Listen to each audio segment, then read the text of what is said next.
Hi, I am Layla Amara, and today I'm going to be speaking to you about 3 triggers that drain your energy and how you can take that back. Let's dive straight into it. Number 1, overexposure to other people's energy, other people's emotions, other people's sensitivities, etc., etc. This could be anybody. This could be a family member, a friend, a partner, a work colleague, whoever. It could be anybody. It could be someone that you met on the street. It could be passing by when you're walking. It could be when you go to the park, when you go to the gym. Any area. It could be anywhere. This is specifically an emotional trigger. When I say trigger, I mean things that trigger your nervous system.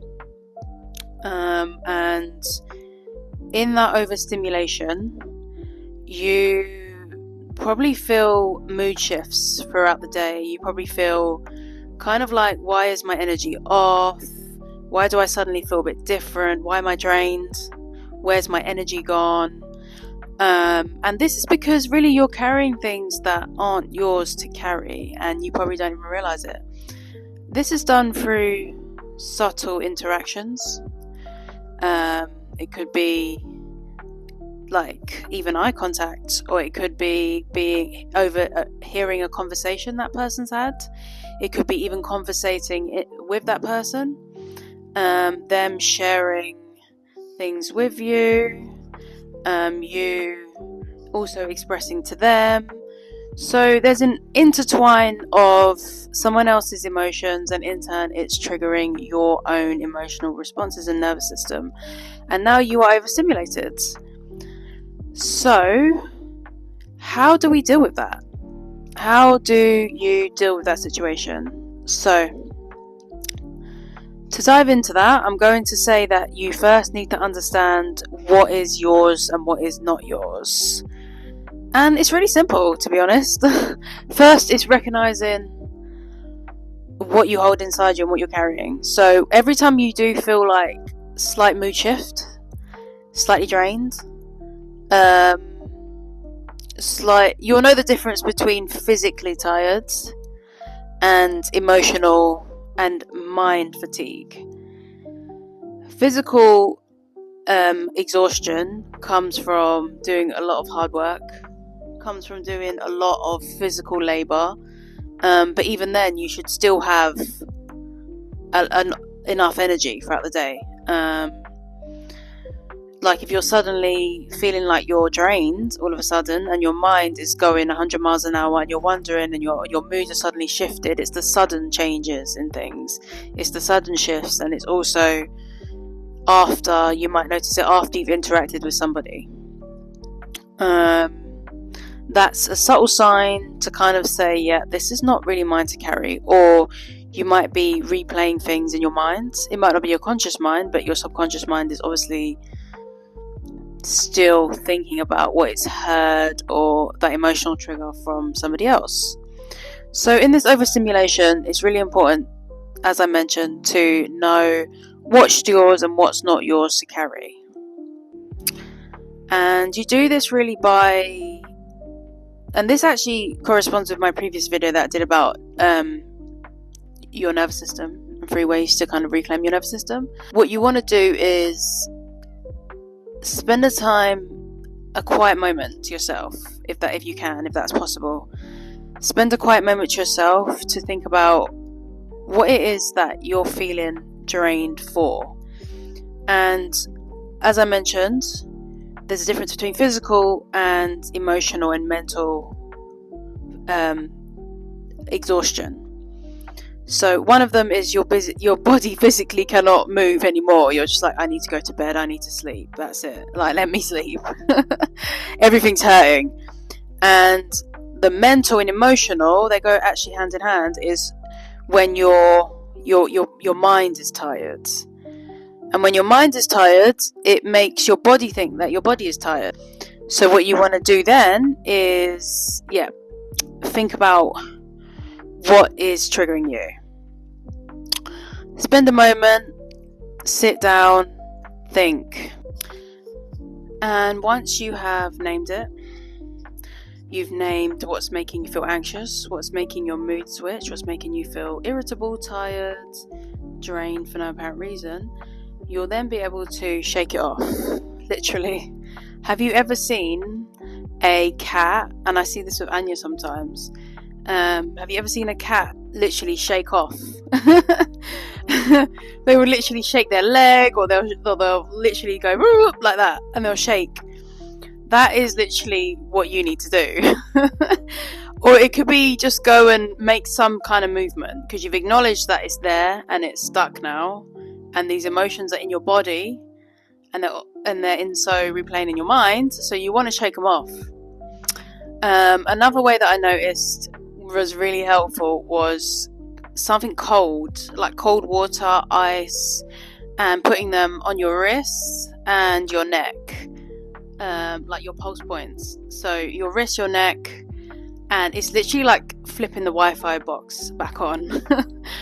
That actually really is a good solution to your system. It really, really does help. Like, try it. You'll be like so refreshed. Wow, amazing, feels good. So shake off, try something cold on your wrist and neck, and then I think the best thing then is to name it.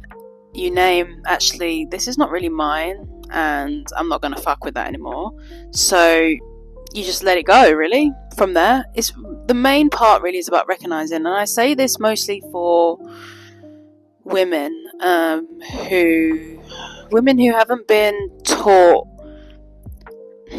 You probably haven't been taught to tune into your own body and to tune into your own energy and frequency, because we're all kind of raised in a way, or conditioned in a way, that taught us that we need to people please and we need to be observant of everyone else's and hyper vigilant of everyone else's energies around us, that it just comes naturally to us, that we don't actually realise that we're carrying so much that needs to just go, really. Trigger 2. That little voice of criticism inside your head. The voice that tells you, literally what I like to call your inner op. That voice that's probably not even yours, to be honest. It's probably your mum, or your ex-partner, or your teacher, or someone who told you that you was never good enough. And then that still lives inside you. That voice says, I'm not good enough. Why have I not got further enough? Why am I not doing what I'm supposed to be doing? Why have I only come this far? Why this? Why that? Why do I look like this? Why is this? Why is that? Like, that's your inner critic.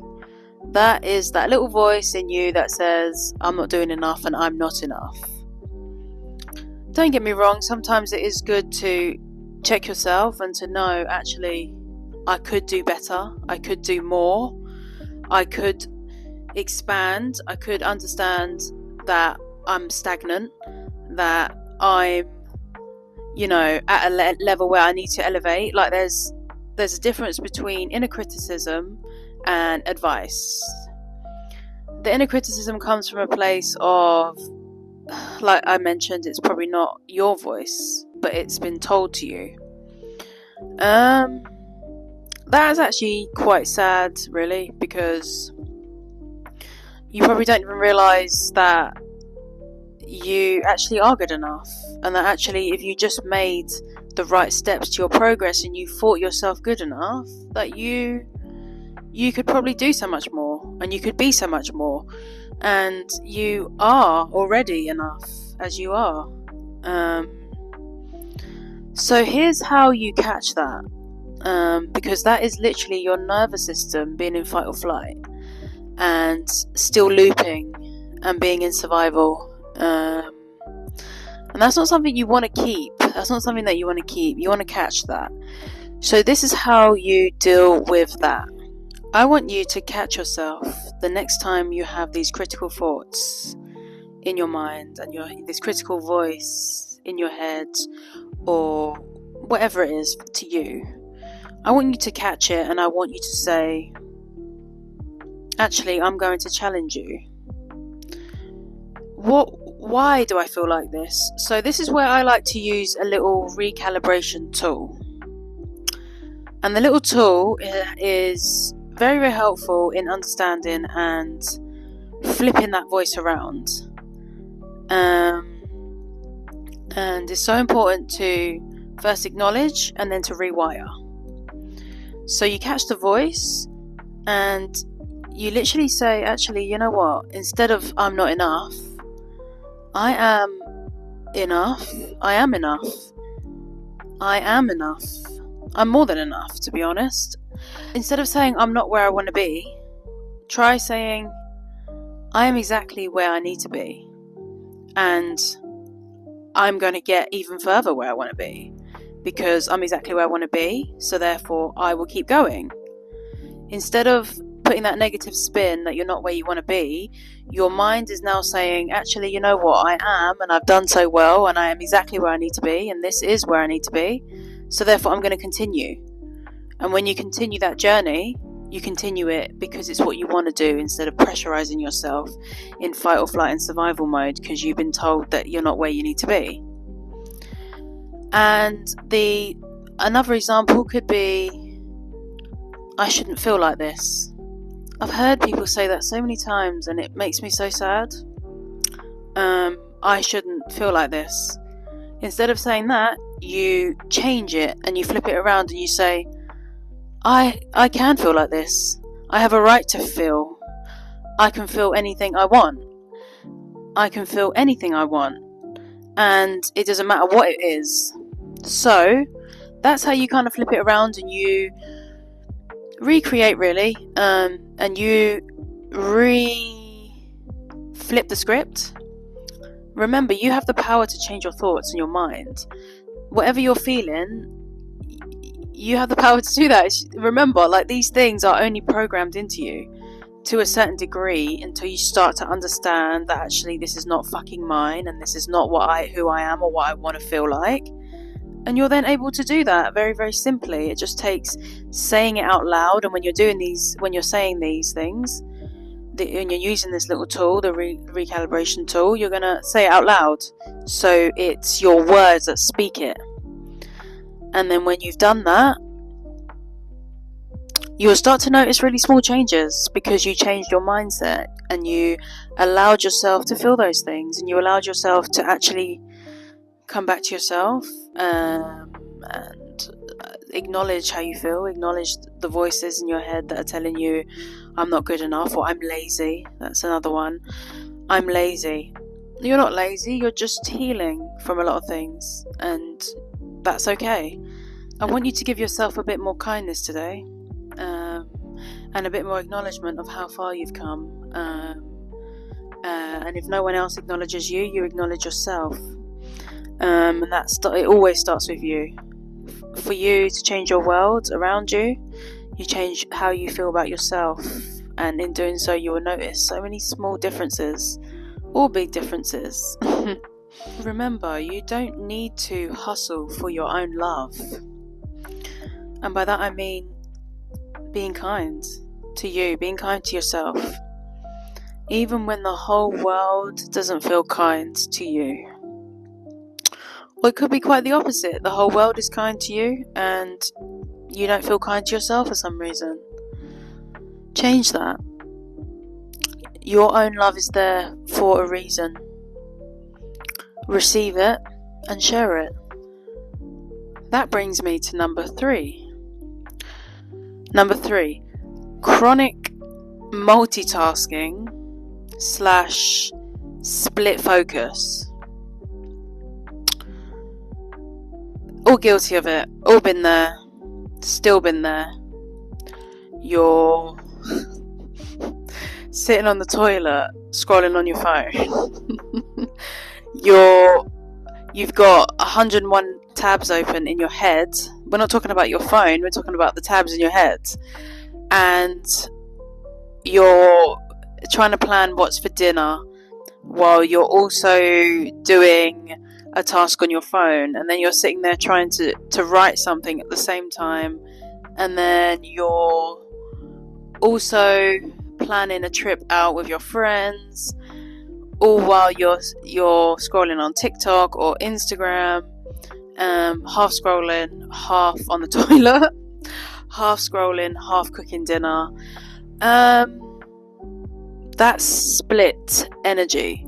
Now, what I mean by that is you're probably not doing, you're doing 5 things, but multitasking, we've been told, is probably a superpower, and it kind of is in the right moment. At the right time, when you need to. However, constantly on a day-to-day basis, and this applies really to the world that we live in now, because everything is constant overstimulation of the mind. So we're living, I kind of feel like we're living from the neck up, because of these 20 tabs that we have open. It's kind of like we're constantly doing 5 things or 10 things at once, but we're not doing any of them effectively, because it's not a focus on one thing, and nothing is more powerful than focusing on one thing at once. So I think close the tabs in your head. You know when you need to like close the tabs on your phone because it might overheat, type of thing. The same happens with your mind. The same happens with your nervous system. It's what I call the split nervous system, where you've got 20 things going on all at once. And it's so common in today's world because of how many things there are to do all at once, and there's not enough time to do it in. However, pick one thing at a time and see how effectively you do that, and how much of your energy goes into that effectively. It's just we forget that we need to find our center, and we need to drop into our body, and we need to ground our body, and we need to come back from here to here and all the way down to really fully be present in a task. And then you'll be able to complete a task finally, without putting it off until the next day and the next day and the next day and the next day and the next day, and then probably forgetting that you even have to do it anymore because you've got 100 other things to do. So slow down. That brings me to the next part. How do we deal with this? Like, how do we close these tabs? It's that simple. Literally close them. Focus on one thing. Slow down. Slow down. That they can wait. Everything can wait. How about that? And once it's okay to put your phone down for a minute. Yeah? I'm not pointing any fingers, but you know who you are. It's okay to sit in silence for a second while you do another task. Okay? Finish one task and go by priority. Like, which one is more important to me that I need to do, or which one has a deadline that I need to do, or which one has, a more important, or probably that's overdue that you haven't done yet. Like, just put the rest, put it away, and you're going to focus on one task at a time. At least try it for an hour or 2 or a day at least, and see really how it plays out for you. And once you've slowed down and you've concentrated on that one task at a time, for example, if you like drawing, and you want to put your artwork you want to fully concentrate on your artwork and that task, you're going to sit down and you're going to create that art. And how do you think artists and musicians and all these lovely artistic people are able to create art? Because they're focused on that one task. Like, I love to watch people dancing, and I love to watch drawings and like art and painting, because it reminds me that I need to focus myself. I myself need to focus on one thing, and that things are not built by rushing, that they're built by slowing down and putting your energy and your time into these things. It requires patience, something that we probably don't have these days. Remember, it can wait, and if it can't wait, it was never meant to stay. What I like to say really is, split energy is split power. Concentrating on one task is wholeness.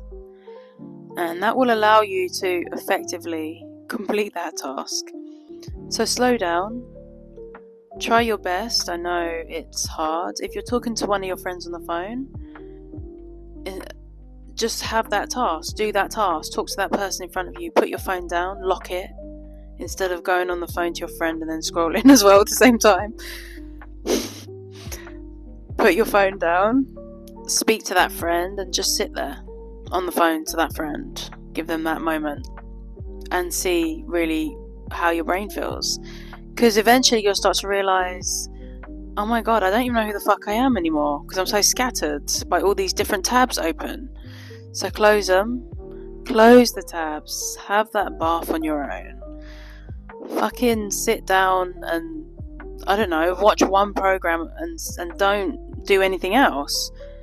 When you're making dinner or you're doing something, this is why I like to do like gym and mind to muscle, because it really helps for me to get into my body. I don't know if you go gym or you don't. You can do this with any task. Just focus on the task. Actually look at yourself doing it. Like feel yourself doing it. That's how you find your center. That's how you get back to your body.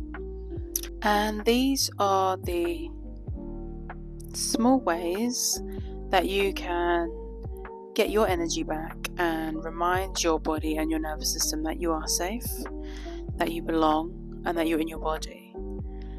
And in doing so, you'll start to notice that things really start to improve for you. And in doing so, you'll start to notice those increases in your energy levels and the kind of regulation of your nervous system. I hope these have actually held true to you and they have helped in any way, even if it's just one or all of them.